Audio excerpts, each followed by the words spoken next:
Oy vey. Welcome back to the Jig. We are back. So as usual, this is the Jig. We're gonna be talking sports, anime. So, firstly, NFC West offseason moves, what they're gonna be doing, and then we're gonna get back into the NBA updated MVP race ladder, I guess you could say, and then transition to anime as usual. So, a lot of good talk on there, especially with the topic we got,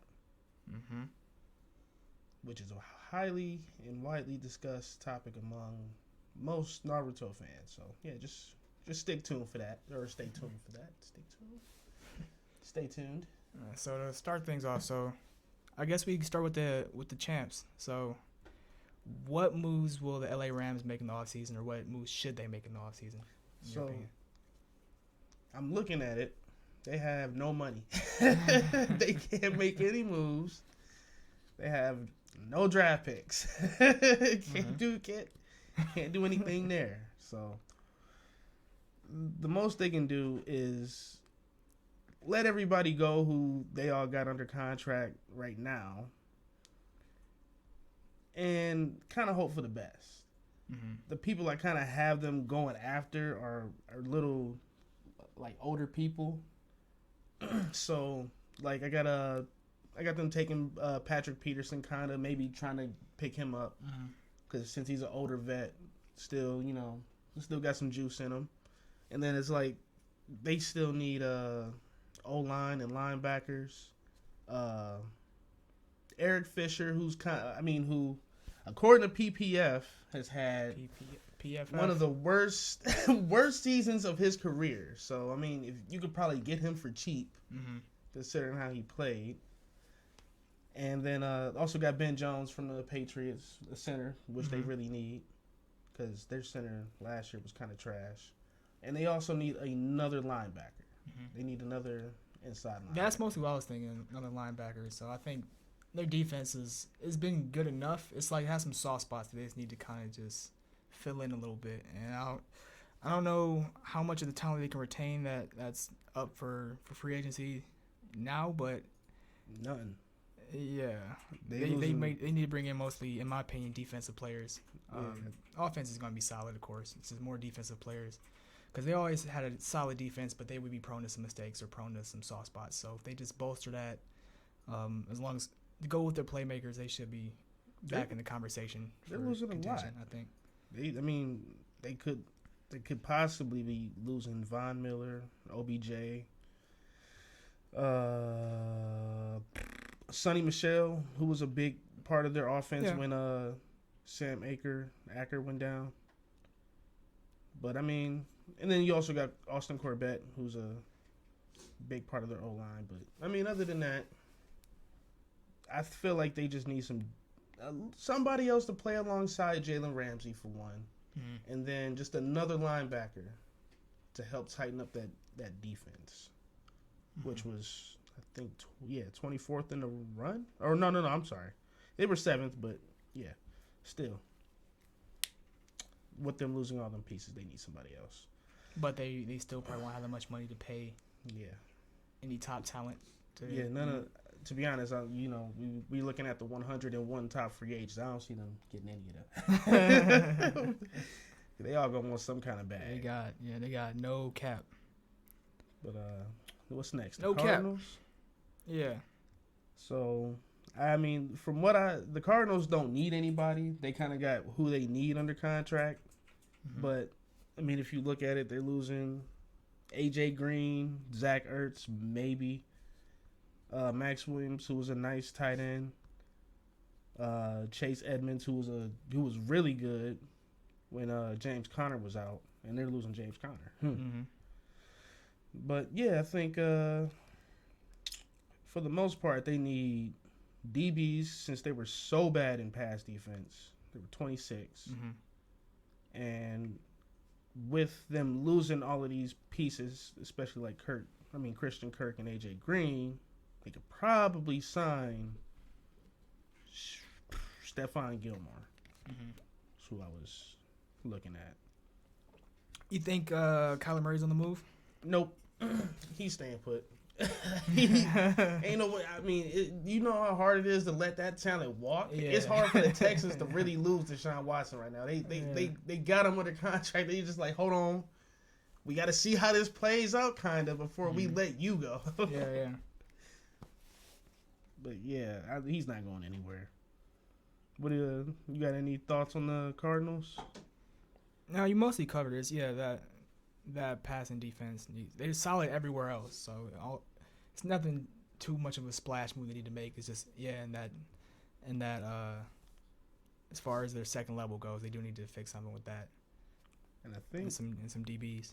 Yeah, that says Stephon Gilmore. And then they also need more D line. Mm-hmm. Definitely need D line. Sheldon Richardson for cheap. If that's what you're looking for, because your cap space is looking a little iffy. Yeah. Looking just a tad bit iffy, but I mean, if you can possibly, for the most part, just try to get Sheldon Richardson on, like that little 2-year, $8 million deal, you're probably good. Mm-hmm. But 49ers? Yeah, so I think the first thing we need to talk about is what's going on with Jimmy G. So yeah, obviously it seems like he's going to be gone. He's out of here. I don't understand it, but They were saying he was going to be gone before he even played his last game. Before the season started, yeah. You know how hard it is to play knowing your team don't want you. Yeah. That's sick. But yeah, I guess it's what are they going to try and do to offload him, two, who are they gonna get back for him? Yeah, so and then when you look at their cap space, they're kind of below the rank. I mean the Cardinals. Mm-hmm. And looking at the players they kind of got up, they'll probably be again under the cap here soon. But the way I see it, I'm just not sure who they're. I understand you think Trey Lance is good. It's just more like I don't think they think that Trey Lance is the guy either, though. So that's the thing too. I don't think they think that he's the guy. Otherwise, I feel like he would have been featured more than he was to kind of phase Jimmy G out, not just like give Jimmy G the keys for last season and then say, all right, Yeah, I feel like they would have had like pull a whole Ryan Fitzpatrick. yeah. I feel like they would have had Trey Lance playing more than what he has. So.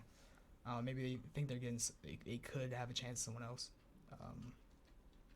I guess who are some big names? Kirk Cousins. Kirk Cousins is in there. I mean, I don't know. I don't see you getting any better from Jimmy G. What you gonna get? Kirk Cousins, Carson Wentz. Like, yeah, I think that's the one thing with the QBs that might be on the move is you only gonna get like 3 QBs that are actually going to change your team that much, and the rest are just about the same. It's like interchangeable. And just to go off topic a little bit, I just don't understand the hate for Carson Wentz. I mean, I get it. The last 7 games was pretty bad, but the first half of his season was pretty good. I think you guys just need to stick with him a little bit. I think if you're the Colts, you should for sure. Yeah. I mean, that last game of the season was awful. Yeah, that was a major choke job. But outside of that, it was all good. Yeah. But just for the 49ers again, my bad. I got them again trying to go after Patrick Peterson because they definitely need help. And Emmanuel Ogbah is a guy who I was looking at. So if they... I mean, I was just looking over it before I kind of showed up. If they get rid of half of these players, they can definitely sign Emmanuel Ogbah for sure.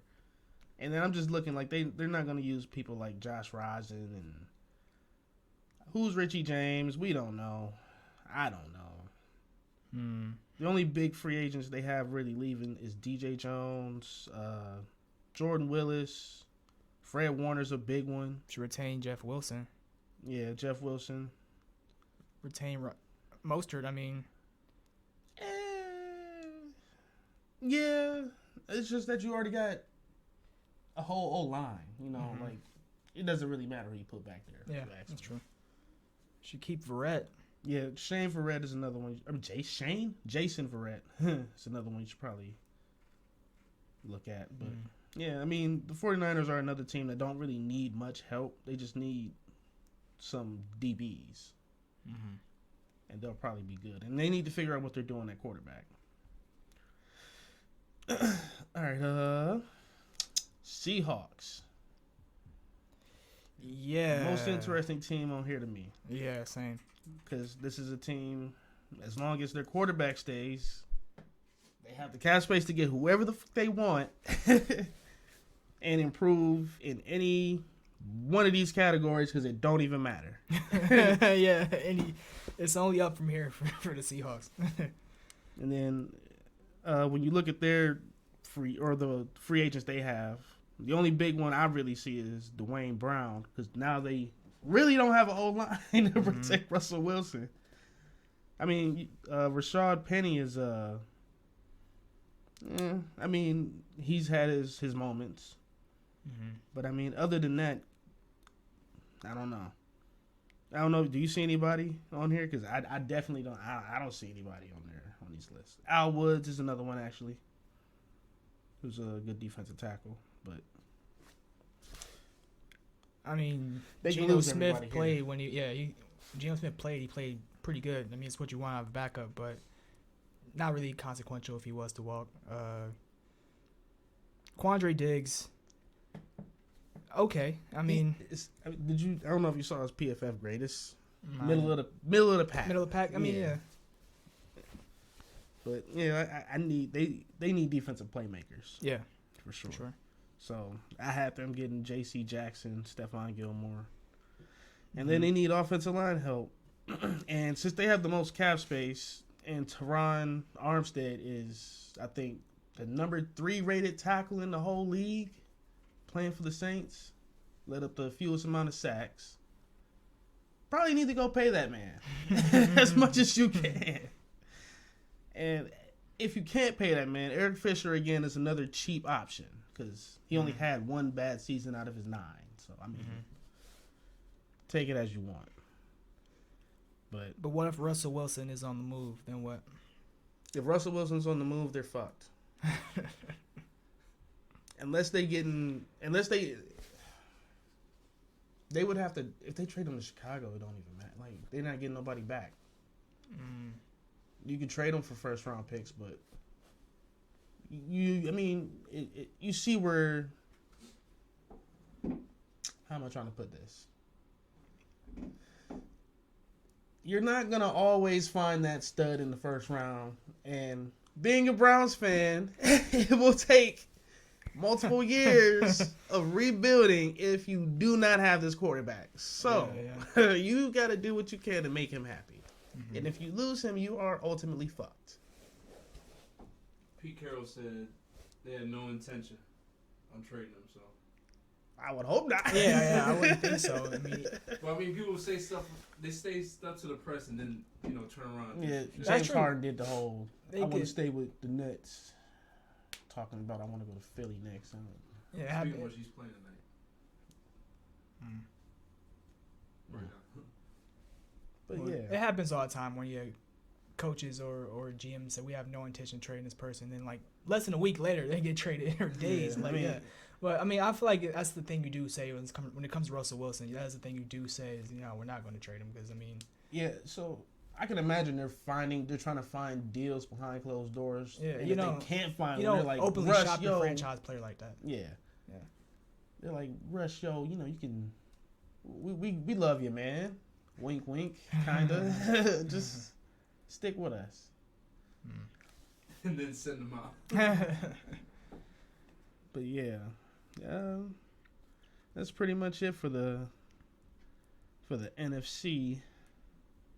Who do you think wins the NFC West next year? Yeah, depends on the quarterbacks. If Russell Wilson's staying and they use all that money to win a Super Bowl this year, Seahawks is definitely a contender. But I'm gonna stay with the Rams, just because they have Matt Stafford and Cooper Kupp. Get connected for free.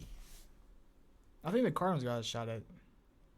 And then again, this is a good division now that you look at all the teams. Yeah, the only thing I don't like about the Cardinals is they get beat in the pass when you look at them. They really need help, and I don't Also, I don't see a corner. I don't see a defense in the league stopping Matt Stafford and Cooper Kupp. That's another thing too. So as long as you got them two, you getting 10 wins. You just throw a double team on them. Yeah, that didn't work. They did that in the Super Bowl. It didn't work. They've been doing that the whole season. He caught 140-something balls. Assuming Odell comes back healthy on schedule. He's coming back. He's not. They're not re-signing him. They don't have no money. They don't have the money to re-sign nobody. He got paid in Bitcoin. What, they just matched that? I think they said he made like $30K or something. He lost money? Yeah, he lost like half of that deal because he got it paid in Bitcoin and it plummeted. Oh. Oof. Yeah. He should have just held on to it. If that was the case. Wait, did he sell it? No, he kept it. He held on to it. So, I mean, he's down. He'll probably come like back. His money shrank. Yeah, it'll come back up, I guess. I don't know.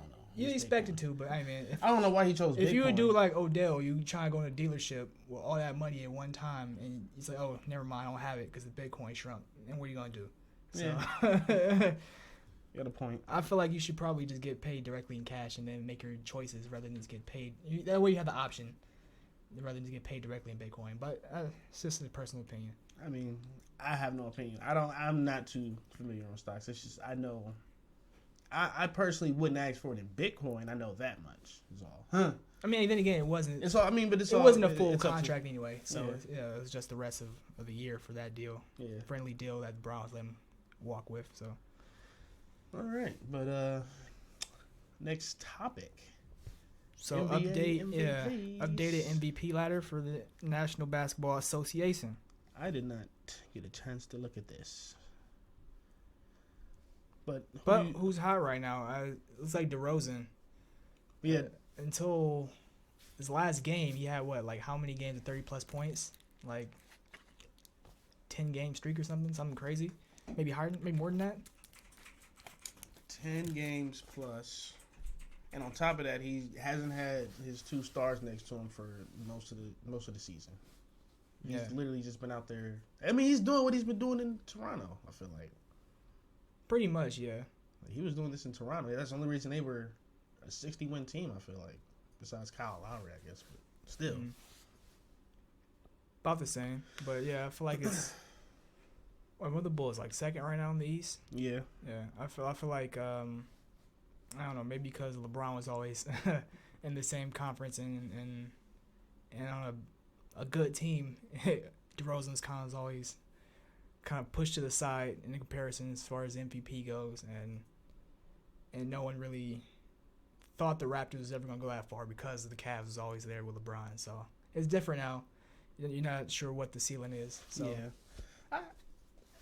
I mean, So do you think it's going to be DeMar DeRozan still, or because I mean, I don't. I think it's going to be Jokic. I don't think it's going to be DeRozan. I mean, unless the Bulls really keep winning that many regular season games to finish out the season. Like, if they finish the top seed in the East, then, yeah, I think DeRozan really does have a chance of winning it, but I don't think they will. So the thing with DeRozan is he's playing in the East. And although the East is a powerhouse team, everybody's focused on the Lakers and who's beating them. Like, I promise, on everything I love, I only hear DeMar DeRozan talk like once every 5 games of his. Mm. You hear the Lakers every night and who is whooping their Yeah, like, why are they still showing the Lakers, bro? It's been sad. Some of these turnovers, even LeBron, like, I think he had like 7 turnovers last game. It's Los Angeles and it's still LeBron. So as long as you got those two things together, it's still going to be someone's highlight. Yeah. But Russell Westbrook is literally like the Chance the Rapper of basketball. Whatever happened to him? Exactly. He fell off. Like, for real? Wait, hold on. Whatever happened to him? Sheesh. Made a whole gospel song with Kanye, and I ain't heard from him since. But back to the topic. Yeah, Morant For sure, he's up here now. Yeah, I got to give it to him because he's literally been my favorite player to watch this year, without a doubt. Yeah. He wasn't even ranked before. Now he's up there. No, he was top 10, but now he's top 10. Yeah, I think he was number 10 now. Yeah, he's like number 7, 6 now. Yeah, maybe even higher than that. Honestly, after Jokic and DeRozan, honestly, I think Ja's right there. Number 7. I'm about to say because Devin Booker's definitely having a hell of a season. Like he's one of my favorite. Chris Paul's still in the mix too. He's hurt though. He probably won't be back for like another month, maybe almost 2 months. When we in March, he'll be back right in time for the playoffs. It sound like. And I think we should probably talk about it, but the Suns team is not getting enough recognition. For sure. Excuse me. They are playing some of the best basketball in the West right now. And Devin Booker does not also get enough credit because he is definitely having a better season than Stephen Curry. And a more impactful season, I would say, than Joel Embiid. Impactful season. Not saying better, but, his stats, what am I trying to say? Represent the win. Like, I don't know how to put, I don't know if I'm saying Oh, well, yeah, what's it called? Win shares? Yeah. But, yeah, I just feel like Devin Booker's kind of underrated. Him and Ja. And I kind of feel like, although the 76ers are okay, Joel kind of needs to take maybe a 2-spot drop. Yeah, you think he's going to be able to stay in that, top 2-3 MVP consideration with Harden there? He is because he's a center. And for centers, points, rebounds, defense. That's what he does. And he's in the top 5 in all of them. So, yeah, he's always going to be in it. But it's just when you talk about, who's kept their team afloat, even with all the injuries, because now with Chris Paul down, you got Devin Booker just out here balling. I don't know if you've been watching him lately, but he's been, for sure. He's been balling. And I just feel like his season is being overlooked by a lot of these stars. Fair enough. Any other sleepers you can think of? Off this list, not from this list. I don't think I can think of any for real. Maybe. I think Jimmy Butler's creeping up there. Yeah, he's number 10. Zach LaVine. I don't think he'd ever get it over DeRozan unless DeRozan went down. And then again, same scenario, the Bulls finished first in the East somehow. That's the only way out. He deserves credit for sure. Jason Tatum, maybe if they turn their season around. They've been on a win streak. I think it got snapped, but they've been winning a lot of the games going into All-Star break. So the Celtics are pretty hot right now, actually. And I feel like LeBron can win it if he got average 40, man. They're barely making the play on. The whole team got to do. They're barely making the play in. He got average 40 going into the play in. The whole team has to do a 180. Yeah. Like I'm talking about. Somehow finished top 6 seed with him averaging 40. Russ got to not play. I don't know when they gonna just go ahead and bench him. It don't matter what you pay him at this point. Picked up DJ Augustine, right? Yeah, he can cut into some of the minutes. Are they scared of Russ or something? Why do they keep playing him? Because he's making too much money to not play. Yeah. You paying the man $41 million a year, you gotta play him. Yeah, some shit gotta shake. So. They bring in DJ Augustine. Maybe he can cut into Russ's minutes if he plays. He can't play much worse, right? So I imagine he can actually play solid enough to the point where he doesn't make too many mistakes. And this is gonna sound kind of weird, but I think Frank Vogel is the scapegoat for all of this shit. Somebody has to be, and it's sad because I feel like he's got ownership down his neck telling him you got to play him. He's making too much money to not, and I haven't looked at his deal, but I'm pretty sure his incentives. Pelinka wouldn't deal him either. So yeah, and then y'all wouldn't let him go. Y'all didn't buy him out or nothing. Like, yeah. Mm-hmm. Frank Vogel's dealing with a whole mess that ain't his fault, and I hate that. Yeah, for him at least. And then LeBron made this mess, and he's got to find a way to clean it up. He's got to find a way. He's not going to. But. He's not going to, no, of course. But I mean, if you don't mind having your name dragged in the mud in L.A., go ahead and do what you do. Anything else on the NBA topics? I think that's about it. I mean, who would you say is your number one MVP contender right now, though? Just period. You talking like factually, or you want my your biased opinion? Your opinion. I really want it to be Ja, because goddamn, man, every night is a highlight. Mm-hmm. And on top of that, yeah, they compared his numbers to Derrick Rose when he won MVP. That's literally he's doing a lot better actually, shooting better, more rebounds. I think he's got like a half assist less, but it's all the same. Yeah, I think he's got more blocks and steals too. Like it's literally crazy. Well, beyond that, Evan Mobley's my rookie of the year still. Agenda. But I was gonna say Evan Mobley. Yeah, I think that's about it for what I was thinking. NBA. Yeah. This is what I kind of.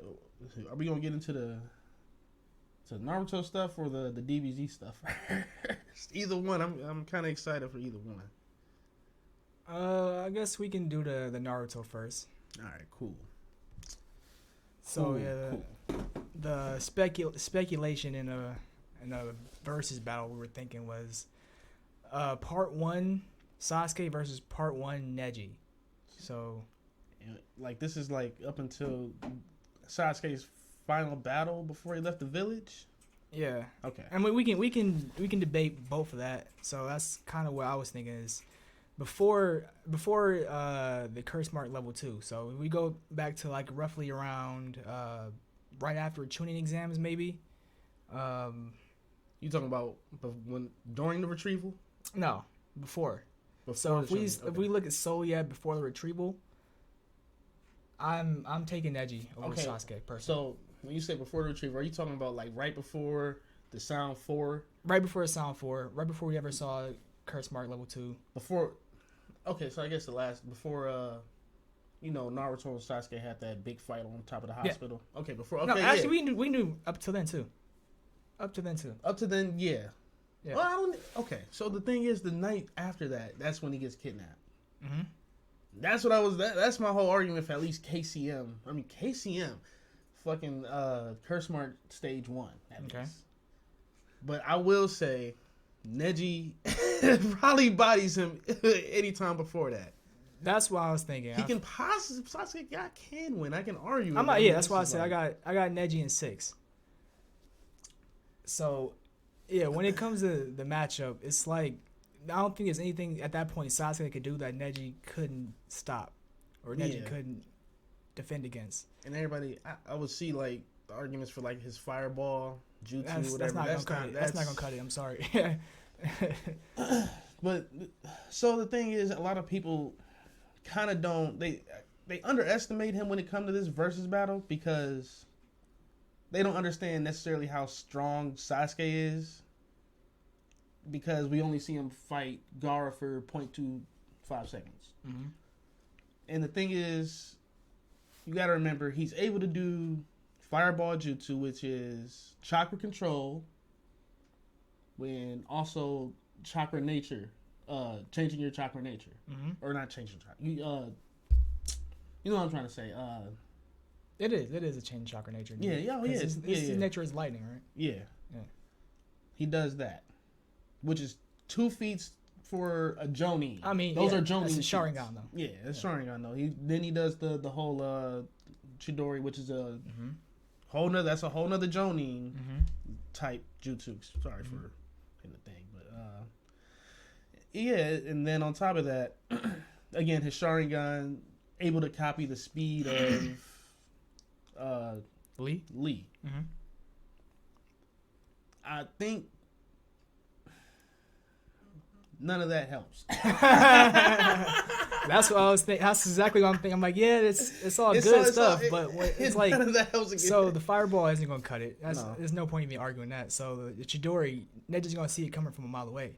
I mean, if it's the only thing he would be able to do is if he had some type of move like Kidomaru had when they was trying to retrieve Sasuke, a pinpoint move that he can change trajectory of mid-flight that can reach Neji's blind spot. I mean, because I would imagine he has the accuracy because he has Sharingan. He has accuracy to get to the blind spot, but even then, he doesn't have the move. He doesn't have the technique to do anything. Because you also got to think Kidomaru's like his attacks are moving way faster than anything Sasuke could probably launch at that time. Besides the Chidori. Yeah, he does Chidori. He's getting shut down by either rotation or just a quick dodge. Honestly, it's like that's why Lee can never beat Neji even with the speeds, is because Neji's hand-eye speed is too good. So, but this is when I get to like when we get to Curse Mark stage 1 is when I'm like, okay, Sasuke has a 50% chance of pulling this shit off. That's the only reason why I would give Sasuke any edge is the Curse Mark stuff. So technique-wise, there's nothing he can do, but he has more power at that point with the Curse Mark. Yeah.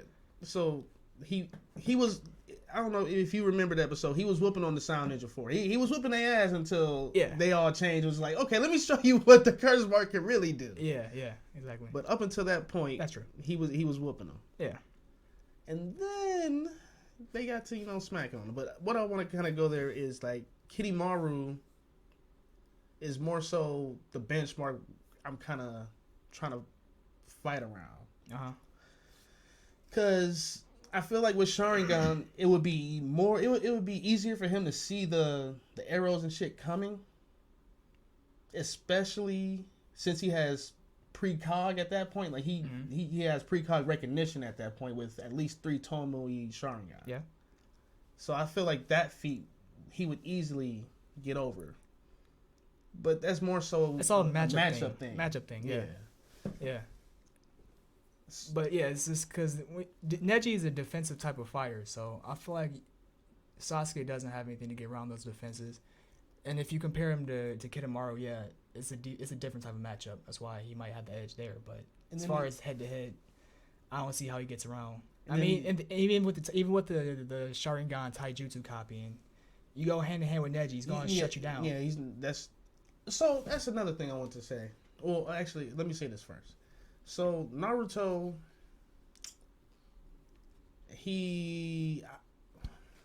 how am I trying to put this?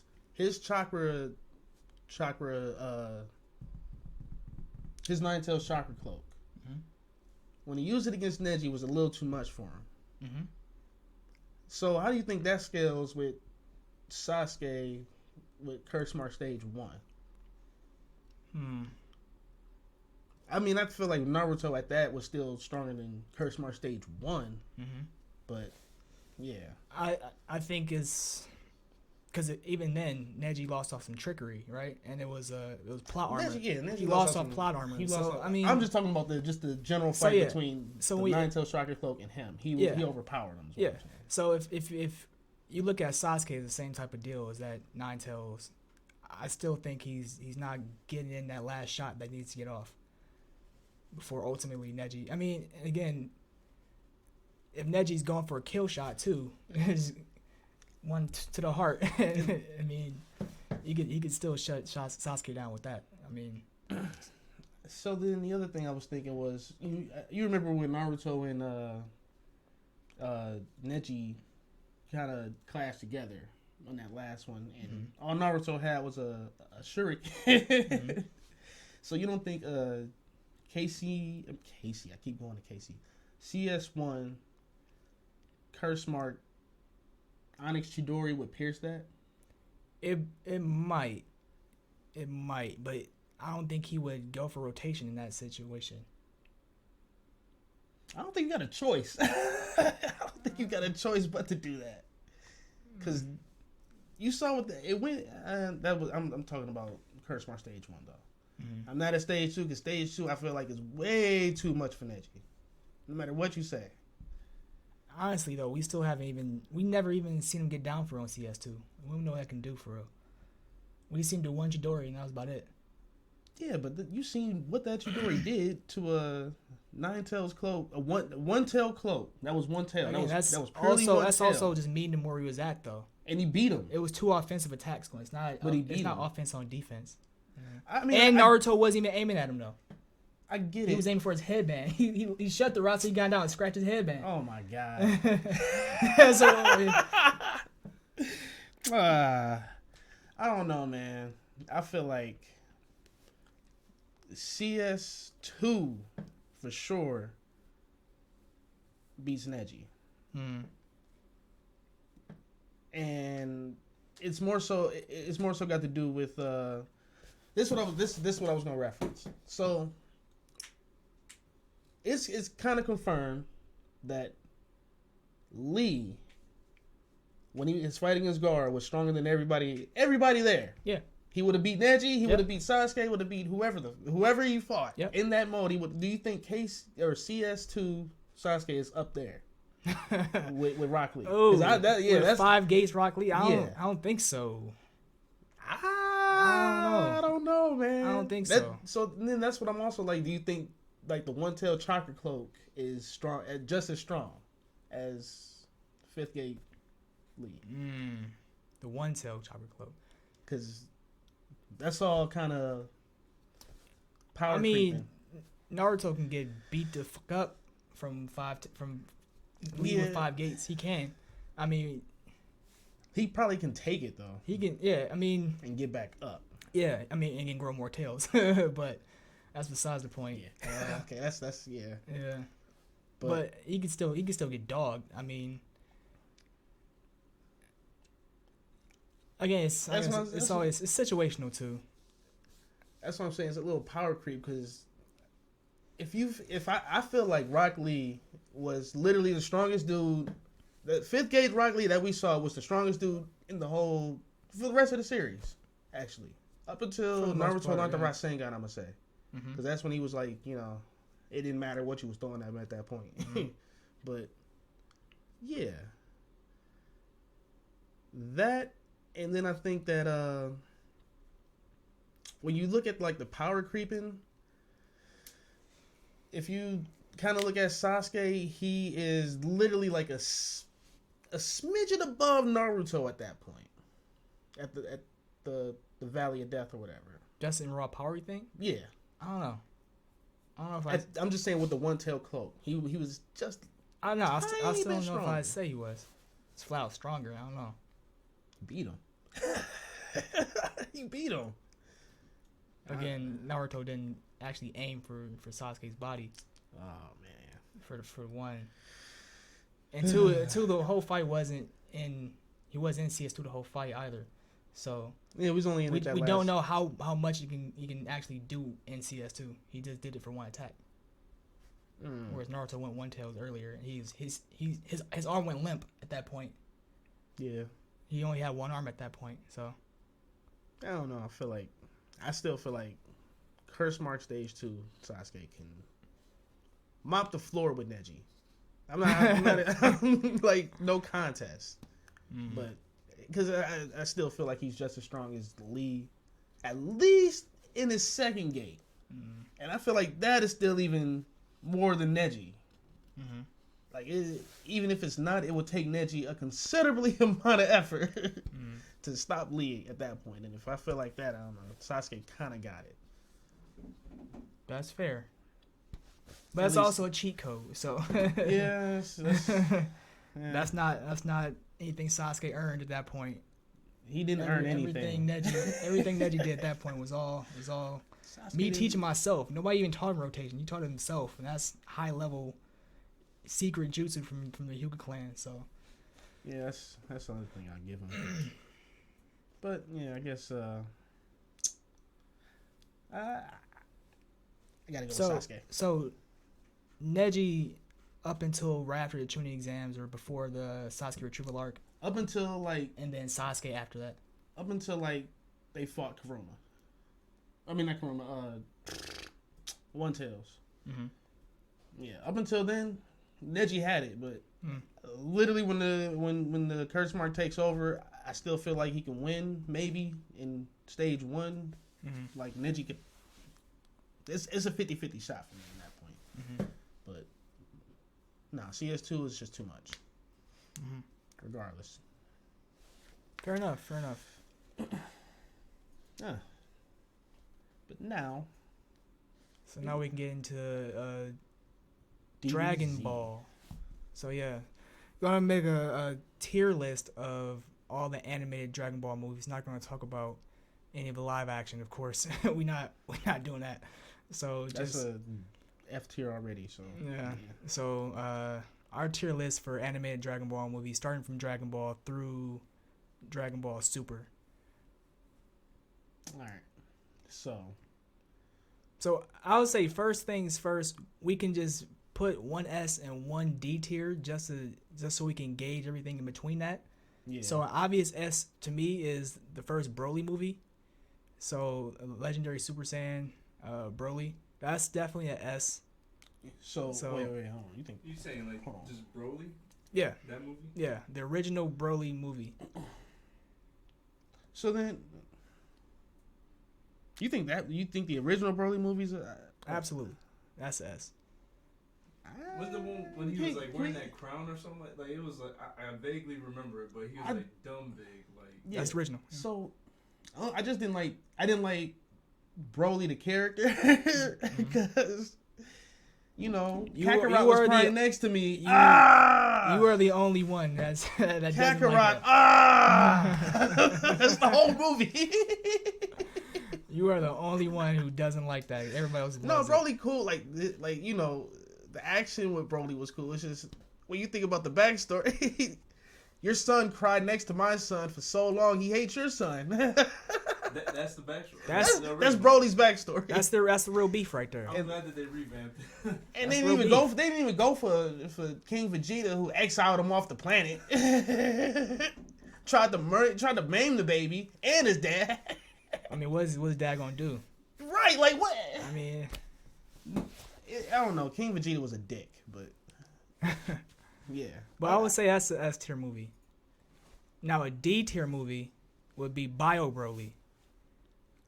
That was terrible. S tier. Bio Broly. I'm trying to see. Yeah, Bio Broly's definitely F tier. That was good. It's S to D. S to D. Oh, D? Mm-hmm. Oh, that's still F. But yeah, D. Yeah. That's as worst as they come, so. All right. I kind of don't think that's the Broly movie's an S tier. That's probably considered the best. I feel like the new one is. New one is too. I was gonna get into that later. But I would say that's considered one of the best Dragon Ball movies for sure. At least before Super. I don't think anybody puts anything above that for the most part. All right, so are we getting not above it? Same tier, but not above it. For the Dragon Ball movies, are we getting into like the little 47-minute ones too? Yeah, we can briefly.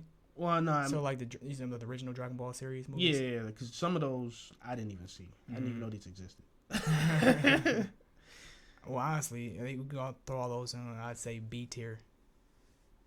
Well, actually, I take that back. Because it was what the Sleeping Princess I saw, which was it was okay. Yeah. You said B, I would say C for that one. But like, I haven't seen Curse of the Blood Rubies, which I should probably go see. Oh, actually, I've seen this one. Mystic Adventure. Yeah, no, I've seen Mystic Adventure. That can actually be a B. That's what I was thinking. I think most if not all should be around B tier. Mystic Adventure. At least I haven't watched them in forever. I did see I think 3 or the 4. But I'd say they should probably be B tier. Have you Mystic Adventure is for sure B. If that's on there. It is. All right. Now, what about? Have you seen Curse of the Blood Rubies? I'm gonna let you do that one because I have not seen that. I feel like I have, but yeah, it was a long time ago, and I was barely watching when I did watch. Oh wait, is this with Oh, never mind. That's on here though. Curse of the Blood Rubies. Curse of the Blood Rubies, yeah. If you're going by the rating, you got a 6.9 out of 10. That's like I would get it like a C then.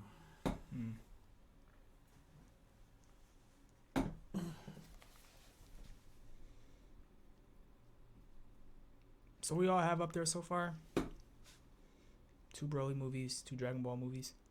Yeah. Oh, so what about the list? Yeah. Yeah. What about Bardock, the father of Goku? Is that the newer one? If that's the newer one where he actually turns Super Saiyan, that one's A tier. I think that's the original one. Oh no! Which is also A tier, I think. That's the one. No. That's the original one. Yeah, that's A tier. Yeah, that's for sure A tier. Yeah. I'm thinking of the other one where he went back in time and with what was it, Lord Freezer or whatever. Yeah. Lord Frost or Chill. Chill. Yeah. Chill. Yeah, I'd say that's comfortably A tier. What's next? Battle of Gods. Battle of Gods. That's I want to say it had S tier impact because it pretty much kicked off Super. Let me look at the list. What I say is the very best. It's not the very. I wouldn't say this. Nah. If I had to, like A tier. B tier is safe. A tier if you're kind of like, new to Dragon Ball. I feel like if you're new to Dragon Ball, you'd probably give it an A. I'll give it an A. Yeah. I agree with that. Because that's what really kicked off the whole series, and you see how strong Goku really is, kind of, or at least starts off. Introduced a whole new cast of cool characters, so yeah, that too. New transformations. Bio Broly. Mm-hmm. D tier. No debate. BoJack Unbound. Ooh, BoJack was good. Yeah, I liked it. Especially that the ending part where Goku came and saved him, and then Gohan went Super Saiyan 2. Yeah, it's like A tier. Yeah, BoJack is one of those villains you want them to bring back. They never do. Yeah, like he got a cool backstory too. Like Cell, or remember when Goku teleported Cell to King Kai's planet? After his planet blew up, it released BoJack, who was sealed inside the planet. Like it's a cool backstory. Yeah, it's something to build off of. They need to bring him back. Yeah, and it wasn't something that he came out of absolutely nowhere. No explanation. I'm just here and I'm strong. Yeah, actually, it was actually something that made sense. Yeah, so I like BoJack. What about Broly's Second Coming? Now that one, it wasn't as good as the first one. I wouldn't say it's really close at all either. It was cool. I liked it. It wasn't as bad as Bio Broly. I would say like C. Yeah, I'd say around C. Bio Broly was like absolute trash, but this is like this one, Gohan didn't do much. Because at this point, it was the hype surrounding it too, because everybody liked the first one so much and liked Broly so much, and then you follow with this. It's a huge drop off. It's like Gohan got his ass beat for most of it up until Dragon Balls magically wished his dad back with nobody saying anything for 3 seconds to use it. It was a lot of bullshit. That's that's pretty much the sum of it. Yeah. I didn't. Yeah. Cooler's Revenge. Oof. That's a top tier one. That's a hot one. That's a top tier one. We should actually go to the first one. First one I'm gonna say is A. That is. Cooler's Revenge is the first one. The second one's Return to Cooler. Oh. Yeah, A. Return of Cooler B. Because the whole spaghetti star. The Big Getty Star. Big Getty Star. So now we got Super Broly. Super Broly's S tier. Without a doubt. Yeah. Top tier animation. I would say that's probably the very best Dragon Ball movie that's came out to date. Yeah, the animation went crazy. The way they presented the story this time for Broly's background was a lot better. 10 times better. A lot better. Yeah. So much more substance. Like, it's not just crying next to another baby and it's mad because of it. Broly, look! Your father! Yeah. Frieza really marked him for no reason. I mean, I guess he had a reason, but Jesus. Came in with the hot racism. Filthy punkies. What about DBZ Dead Zone? Dead Zone. That was one of the best Dragon Ball movies. Yeah. It was like Dragon Ball before we got right into Z. Dead Zone was good. Like, I would give that. If there was a B+, I'd give it that. But I'm gonna say B. Like, most of the Dragon Ball movies were really good. All their enemies had some kind of thing going on with them. Yeah, they got into a nice little pocket of movies. After this was the one with Garlic Jr. Yeah. This was a good one. That was a real good one. They had a good string of movies at that point. I would say like that second half of movies they came out with from the series was real good. So you said that was a B? I'm saying it's a B. Yeah, that's fair. Fusion Reborn. Oh, Fusion that's one with Janemba, right? Yeah, because that's when they that's a fan favorite. That's when Gogeta got introduced, but I didn't necessarily like it. Mm-hmm. Hell, I don't really. Yeah. Yeah, that's when all the villains got free or something in hell. Yeah. I liked it. I mean, I'm trying to gauge it. It's not better than Revenge of Cooler. Mm-hmm. But it's not worse than Return of Cooler. Mm. Yeah, Return of Cooler and B. So you'd say it's about a B? Yeah, I say B. A Hero's Legacy. That's the GT movie. Yeah, okay, I guess we can talk about that. You seen it? Yeah. I didn't like it. That's a D. Goku Jr. and Vegeta Jr., man. Come on, get out of here. It's Goku Jr., but it's like his great-great-grandson. Yeah, like that's Pan's grandson. Goku Jr. Nah, dog. I'm cool on that. I don't even want to know what happens after that. Yeah, I ain't got much to say about it. Yeah. Lord Slug. That was a pretty good That one. was a classic. Yeah. I really like Lord Slug. I can keep rewatching that one. I might have to get that A. Yeah. That was a really good one. He had that false Super Saiyan, fake Super Saiyan mode that he had in that movie? Or was that thinking Turles? It might be this. It might be Lord Slug. No, it's Lord Slug. It's Lord Slug. Yeah, When we went that Cow King with eyes blinked out. Yeah. I think it's Lord Slug. That one's fire. Resurrection F. They need to bring Lord Slug back, too. That's a lot of people say about all these movies. They need to bring some of these villains back. For sure. Resurrection of F? Resurrection F? Yeah, that's a super movie. Yeah, that's a super roughly, movie. You can go S, for real. Because, that introduced Frieza's new form. Gohan got bodied for no reason. Actually, now that you mentioned that, I don't know. That nerf to Gohan did something to my spirit. I don't know. Tracksuit Gohan is the worst Gohan I've ever seen. I don't know if I want to put it S tier now, just off the strength of that. Nah, I mean, I don't really pay attention to Gohan. It's just that everybody else kind of had character development, and here go this nigga regressing. Like, fell off harder than Westbrook. Yeah, like, at the top of his game 7 years ago, now he is... I need to do my studies. Yeah. Nah, bro. Imagine I gotta study a textbook and I can fly. I don't make sense to me. Come on, imagine you can blow up a world and you want to study. I gotta do my homework, man. What? That's bro. That's a no. But all right, S tier is fair. Though. But no, yeah, S tier because just simply off the fact that Golden Frieza wasn't no pushover. Don't like the way they played Vegeta though.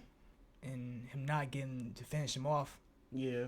I also didn't like that we rewinded time. It's some plot armor, but you know, it had to happen to keep the story going. What are you gonna do? Super Android 13. Ooh, that's a classic. That's another good one. Super Android 13 is probably one of my favorites. Yeah. Nice backstory. Really, just because he was smacking Goku and them around in a country accent. I couldn't get enough of that. Yeah, I mean, I would say B tier. Mm. Would you say A? Well, we have an A tier right now. We have Bardock. We have. Was it Battle of the Gods? And just so we're clear, this is ranking the movies against each other, not like yeah. BoJack Unbound. Yeah, that's B tier. Not BoJack, but the. Yeah. You got Lord Slug. I don't know. BoJack might have to go up, man. Yeah, actually, I think BoJack might go up. Go up. Just so Super Android 13 could be A tier. Yeah, because BoJack. Yeah. Like all they fight scenes was cool, and then that last part with Gohan was just badass. Too bad they nerfed him after that. So BoJack's S tier now? Think so. Yeah. The History of Trunks. S. That's literally my favorite. That's literally my favorite. That one's fire. F for sure. You got to put through the mud. Yeah, I'm about to say that's one hell of a life to live. Yeah. That's a horror story for real. That's something they always go back to is Future Trunks and it's canon. That's another thing. So. Yeah. The Path to Power. Path to Power. Is that a Dragon Ball movie? That's a DB movie. Dragon Ball movie. That's the one with the big brain in the case. Yeah. Okay. Yeah. And he wanted to steal Master Roshi's body and didn't know that Goku was the strongest. Yeah. Yeah. Nah. I'm pulling on it. Wait. That's the world's strongest. You said the Path to Power? Yeah. I don't think that's a. It's a Dragon Ball. Isn't it? Is it Dragon Ball?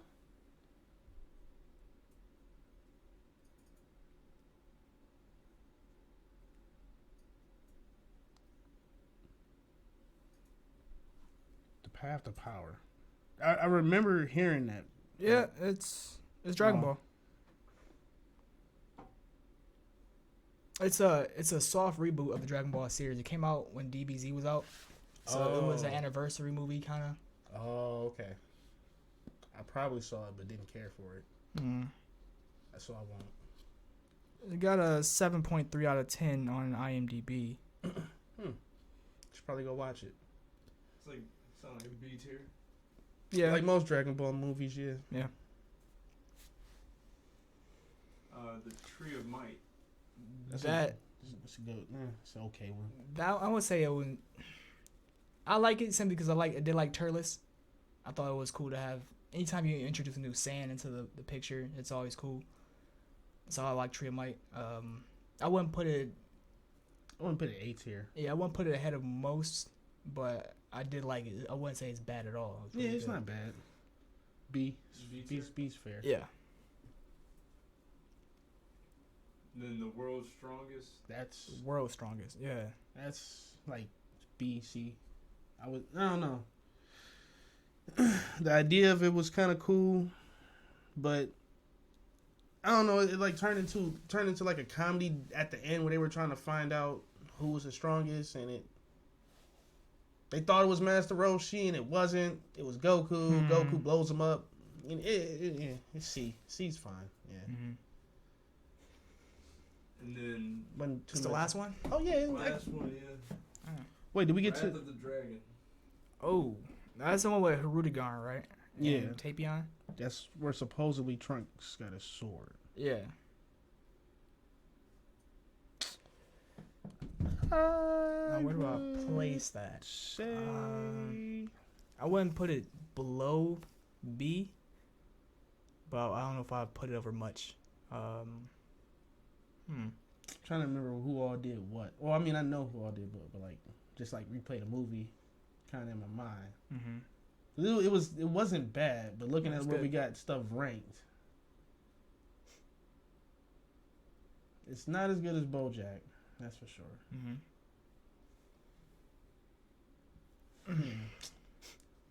Where we got the Fusion Reborn movie? B, I'm thinking. Yeah. What else is in B? So far, you got all the Dragon Ball movies. Return of Cooler. What else? Return of Cooler. The Tree of Might. Return of Cooler might have to go down. Think so? Well, Revenge, Return. Yeah, Return might have to go lower. Do you think? What do you think? Lower just for the sake of being under those. Yeah. It was a bit. It did seem a bit forced. When I compare it to like the Dragon Ball movies, it's kind of like C tier. Yeah. It did seem a bit forced how they brought back Metal Cooler. Yeah, and still didn't introduce him. Wrath of the Dragon, that's a tough one. This is a really well liked one too. Because it could be C, but it could definitely be A too. It could be A too. Yeah, people really liked Tapion and Rudigarn. I'm gonna say I'm gonna be generous and say A.